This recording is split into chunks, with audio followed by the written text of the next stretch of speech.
प्रकार कबीर परमात्मा संत रामपाल जी महाराज जी को सह शरीर सतलोक भेज देते हैं और स्वयं सर्व सृष्टि रचनहार कबीर परमात्मा संत रामपाल जी महाराज जी के रूप में संपूर्ण संसार का उद्धार करने के उद्देश्य से इस पवित्र मिशन पर निकल पड़ते हैं। संत रामपाल जी महाराज जी के रूप में कबीर परमात्मा स्वयं को छिपाए हुए हैं। उनके इस लीला को समझना आम जीव की समझ से बहुत दूर है।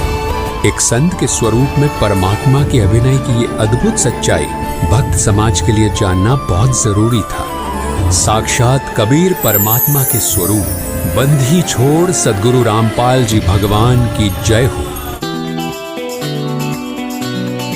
पुण्यात्माओं, ये वो परमेश्वर है जो हमारे सब दुखों को दूर करते हैं। और पहले हम इनको भगवान नहीं मानते थे। इनको एक सिंपल साधारण सा एक भक्त या कवि की संज्ञा देकर के हम इनके चैप्टर को क्लोज कर दिया था। और अब ये चैप्टर इतना विस्तृत है कि ये इसकी महिमा हम गा ही नहीं सकते। परमात्मा के ज्ञान से हमें कैसे जानकारी हुई, जैसे हम काल ने इस कैसे रोक रखे हैं इस जेल में, अपनी कारागार में।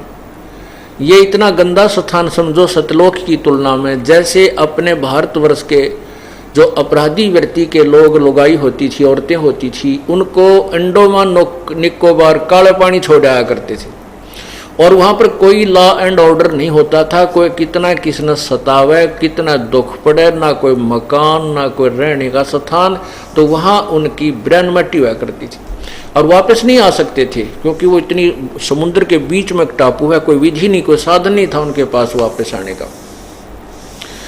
तो वहाँ भूखे रहो, कोई किसी ने कुटे छेते बूंदा अच्छा काम करे, चाहे उन्हें जानते मारे, कितना तंग करो, वो बुरा हाल होता था। प्राकृतिक आपदाएं, रोग हो जाए, बीमारी हो जाए, कोई डॉक्टर वैद्य नहीं। तो हम उस सतलोक से यहाँ ऐसे गंदे लोक में आए हुए हैं, इस काल के लोक में, जैसे अंडोमान निकोबार में पहुंच जाते थे। वापस जाया ना जा, कोई विधि नहीं होती थी। तो अब परमात्मा ने हमें साधन दिया है, विधि बताई है कि तुम गलती करके दोषी होकर यहाँ आए हो, तुम अपने आप को सुधार लो, तुम्हें फिर वहीं ले चलता हूँ जहाँ तुम सुखी रहते हो।